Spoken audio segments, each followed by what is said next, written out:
Your honour, Poomangalam തറവാട്ടിലെ ഒരു അംഗവും സ്ഥലത്തെ പ്രമുഖ മൃഗ ഡോക്ടറുമായ ഡോക്ടർ KS മേനോന്റെ മകൾ രാധികയെ പ്രേമിച്ചു എന്നതാണ് ഈ ഉള്ളവന്റെ മേൽ ചുമത്തപ്പെട്ടിരിക്കുന്ന കുറ്റം. ഈ കുട്ടിയോട് തന്നെ പ്രേമം തോന്നാനുള്ള കാരണമുണ്ട്. അത് പിന്നെ ഈ ചിലരെ നമ്മൾ ആദ്യമായിട്ട് കാണുമ്പോൾ തന്നെ നമുക്ക് തോന്നില്ലേ, ചില രൂപവും ഭാവവും, പിന്നെ അതുപോലെ തന്നെ ഈ ഒരു കാര്യം മറ്റടുത്ത ചോദ്യം ചോദിക്കില്ല, അങ്ങ് ഇഷ്ടപ്പെട്ടു, അത്രേ ഉള്ളൂ, അത്ര മതി, അത് മതി. Order order. കോടതിയോട് കുറച്ച് ബഹുമാനത്തോടെ പെരുമാറണം. ആട്ടെ, വാദം തുടരട്ടെ. രാത്രികാലങ്ങളിൽ 3, 4, മാക്സിമം ഒരു 5 സ്മോള് വരെ വീശും ഒഴിച്ചാൽ പ്രതിക്ക് വേറെ എന്താണ് ഒരു കുറവാണ്? മേപ്പടിയാൻ ചില അവസരങ്ങളിൽ അടിച്ചു പൂസായി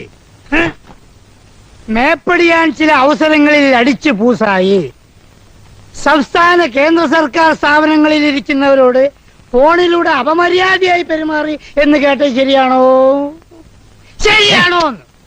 ശരിയാണ്. പ്രേക്ഷകന്റെ ഭാഗത്തു നിന്ന് അങ്ങനെ ചില പാകപ്പിഴകൾ ഉണ്ടായിട്ടുണ്ട്. ഇനി അങ്ങനെ ഉണ്ടാകാതിരിക്കാൻ ശ്രമിക്കുന്നതാണ്. അപ്പൊ ഇത് ഭാവിയിൽ ഒരു അസുഖമായി മതി മതി മതി മതി, വിസ്താരം മതി. ഇനി വിധി പ്രസ്താവിച്ചാട്ട്. യുവർ ഓണർ, പൂമംഗലം തറവാട്ടിലെ ഒരു അംഗവും സ്ഥലത്തെ പ്രമുഖ മൃഗ ഡോക്ടറുമായ ഡോക്ടർ KS മേനോന്റെ മകൾ രാധികയെ പ്രേമിച്ചു എന്നതാണ് ഈ ഉള്ളവന്റെ മേൽ ചുമത്തപ്പെട്ടിരിക്കുന്ന കുറ്റം. ഈ കുട്ടിയോട് തന്നെ പ്രേമം തോന്നാനുള്ള കാരണമുണ്ട്. അത് പിന്നെ ഈ ചിലരെ നമ്മൾ ആദ്യമായിട്ട് കാണുമ്പോൾ തന്നെ നമുക്ക് തോന്നില്ലേ, ചില രൂപവും ഭാവവും, പിന്നെ അതുപോലെ തന്നെ ഒരു കാര്യം മറ്റടുത്ത ചോദ്യം ചോദിക്കില്ല, അങ്ങ് ഇഷ്ടപ്പെട്ടു, അത്രേ ഉള്ളൂ, അത്ര മതി, അത് മതി. Order order. കോടതിയോട് കുറച്ച് ബഹുമാനത്തോടെ പെരുമാറണം. ആട്ടെ, വാദം തുടരട്ടെ.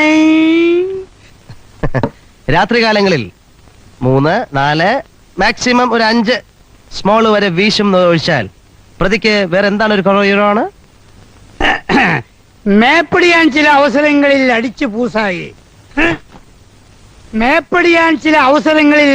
പൂസായി സംസ്ഥാന കേന്ദ്ര സർക്കാർ സ്ഥാപനങ്ങളിൽ ഇരിക്കുന്നവരോട് ഫോണിലൂടെ അപമര്യാദയായി പെരുമാറി എന്ന് കേട്ടത് ശരിയാണോ? ശരിയാണ്. പ്രേക്ഷകന്റെ ഭാഗത്തു നിന്ന് അങ്ങനെ ചില പാകപ്പിഴകൾ ഉണ്ടായിട്ടുണ്ട്. ഇനി അങ്ങനെ ഉണ്ടാകാതിരിക്കാൻ ശ്രമിക്കുന്നതാണ്. അപ്പൊ ഇത് ഭാവിയിൽ